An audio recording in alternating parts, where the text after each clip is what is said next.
Hi everyone, in today's video, we Netflix and chill. We Netflix.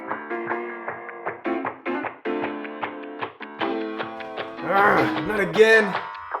That's right, in today's video we're going to be taking a look at the different streaming service platforms out there and which one is the best for you.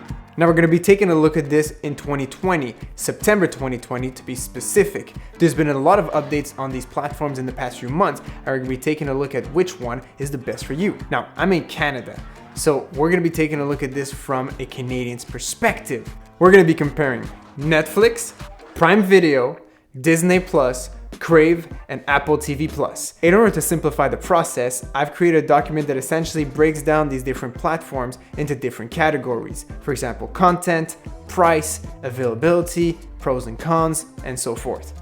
This document is available in the description below if you'd like to follow at the same time as you're watching this video.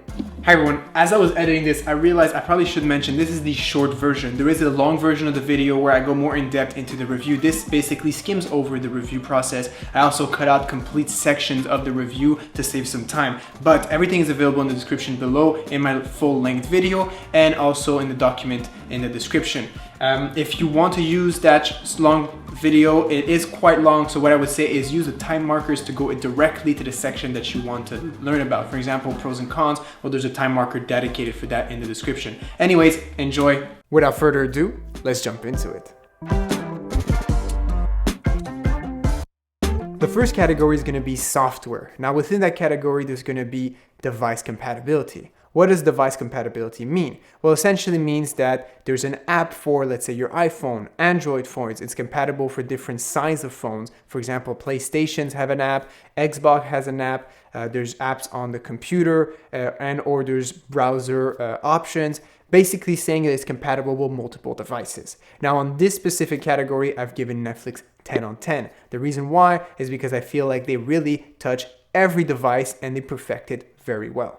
I've given Prime Video 8 on 10 because I feel like they could improve their app on some devices. I've given Disney Plus 9 on 10 because their app has some added features that other apps don't have. I've also given Crave TV 9 on 10 because they also have some features that other apps don't have. And finally, I've given Apple TV Plus 6 on 10 because they don't even have a dedicated app. Again, in software, we have interface and navigation. This is basically your experience as a user using these softwares, whether it's on a browser, on a mobile device, or many more. It allows you to basically navigate through the software without feeling confused and looking for features. It's basically the layout of the application and just in general, how easy it is to use. Now, Netflix gets away with a 9 on 10 because they have a great layout and an ease of navigation. Prime Video has a solid 5 on 10 because the layout, as far as I'm concerned, does not belong on an app in 2020. Whether it's on a browser, on an app, they just do not have a layout that is easy to use and just in general appealing and organized. I feel like their content is all over the place, whether that's movies, TV shows, and whatnot, and the information is not laid out clearly and easy to access. Disney Plus has a 9 on 10 because they have a really cool navigation feature that allows you to divide the content based on the brands and franchise. So for example, if you want to go to a Marvel show, you can specifically go into the Marvel section and henceforth with Star Wars and Disney and whatnot. So it just allows you to navigate throughout the app much easier. Crave, in my opinion, has the best navigation of all these apps, and I'll explain a bit later because they have key features that make the navigation smoother and just in general gives you a feel that they really take your experience into account. That being said, the experience might vary per user. That being said, for me, I just really like their layout, so they come out with a 10 on 10. Apple TV Plus disappoints once again because of their lack of a dedicated app and the layout of the apps themselves, which are essentially embedded in the Apple TV app, just doesn't cut it for me, and how you get your content and the categories and the genres. Basically, I think because of the minimal content that they have, they're not able to lay out properly, and it just gives you a feel that the information is mismanaged and just placed at random places. And so that's why I'm giving them a 5 on 10. Now moving forward to the next category, which is content. Basically the content diversity, the content type, and the content popularity. For example, what type of shows are going to be on that platform. Is it going to be mainly movies or TV shows? And are those shows going to be good for the whole family? Maybe you'll have something that pleases you on one platform, but will have nothing else for the whole family. Starting off with Netflix at content diversity, I'd give it about an 8 on 10 because I feel like they have a lot of diverse content, whether it's action, comedy, or different types of genre, and I'm sure that you'll find a show that you'll like. When it comes to Prime, I feel like they have a little bit less diversity. Netflix is very good in multiple genres, and Prime just doesn't cut it. They have a lot of diverse content, but they don't have a lot of diverse quality content. Well, they'll have one good episode in, let's say, a food show, but they won't match Netflix's quantity of food show. At the same time, they'll have some stand-up comedy. They don't have enough content in each category to call them a diverse service. Disney Plus, it's hard to say. I gave them a 6 on 10 because, well, it's going to be mainly kids shows, right? Kids movies, it's going to be Disney. Even the Star Wars and the Marvel movies are going to be made by Disney, and there is still some sort of censorship when it comes to violence and whatnot. Basically, you won't find, I don't know, a Netflix documentary about murderers on Disney, right? Even the National Geographics are documentaries, but they're not going to be the same type of documentaries you'll find in other places. Crave, on the other hand, got an 8 on 10 because they deal with Comedy Central, HBO, Showtime. They have a lot of great shows that have been out for years or are quite new, and they just have that type of content diversity that you'll find basically on cable TV. You'll have comedy, you'll have action. That being said, they do lack in some categories, but as far as I'm concerned, it really hit the spot for most of the stuff. Apple TV Plus, well, it's a 6 on 10 just because they just don't have enough content. When it comes to popular content, there's no disputing some content is more popular than other. That's why these streaming services are tearing each other apart, trying to get licensing for each films or series that is popular across the world. Now, I'm using the word popular in the general sense of the term, where I took shows that I thought could have been perceived as popular and found out on which platform they sit on. And you can see the whole list of popular content inside the notes of that section in the document in the description. Let's talk about pricing. This is where it gets a little tricky. Different services offer different types of price structure, let's say. You have the monthly payments plus add-ons, the annuals, no add-ons. There's a whole bunch of things to consider. The first thing is going to be your base plan. Now, your base plan is usually going to be the most basic options. In the case of, let's say, Netflix, you have one user and you can't even get HD video. But then you can also purchase a more expensive plan that allows you to have 4K and also multiple users. So right off the bat, Netflix has 3 different plan options. They have the base, the standard HD, and the premium ultra HD. These 3 options essentially have different features.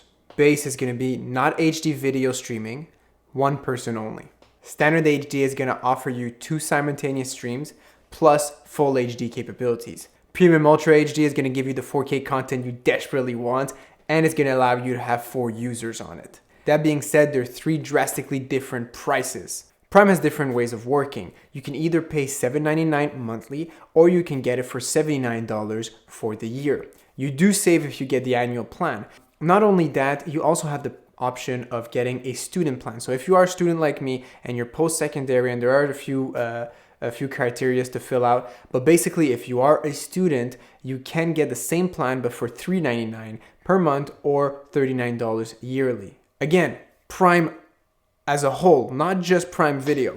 So this is a really, really good deal if you consider any of the other prices of these other services. Disney is pretty cut and dry, $9 a month or $90 yearly. Now, Crave is probably going to be the most expensive out of the lot. It rounds up at $100 yearly, no monthly options. Now, it might be a bit less expensive than some other options if you consider premium plans. But in the case of Crave, you only get Crave Basic. So that's basic HBO shows and Showtime, a few different contents that they've gathered basically from different sources like Comedy Central and different sources like that. And basically they put them together and that's what your base Crave subscription. But if you do get Crave, I strongly recommend getting the movies plus HBO subscription. That's where you're gonna get the most out of your money. Apple TV Plus, on the other hand, have a different way of looking at things. They can sell you the subscription for $6 a month, which is cheaper than most of the other services that you'll find.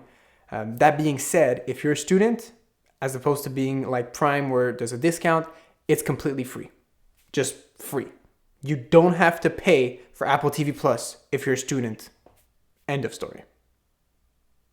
They also offer a 7-day free trial. So if you want to check it out, but you're not 100% sure, you can jump into that.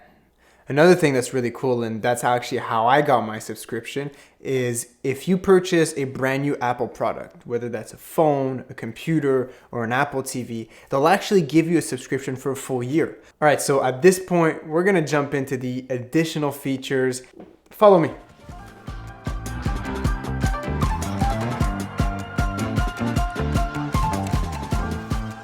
All right, now that we're alone, let's talk about the features that differentiate these streaming services. Here's what I mean by additional features. It's basically the features that are key or specific to each app that allow you to have a better viewing experience. First, to start us off with this list is Netflix. Netflix has developed screen brightness adjustments built into the viewer.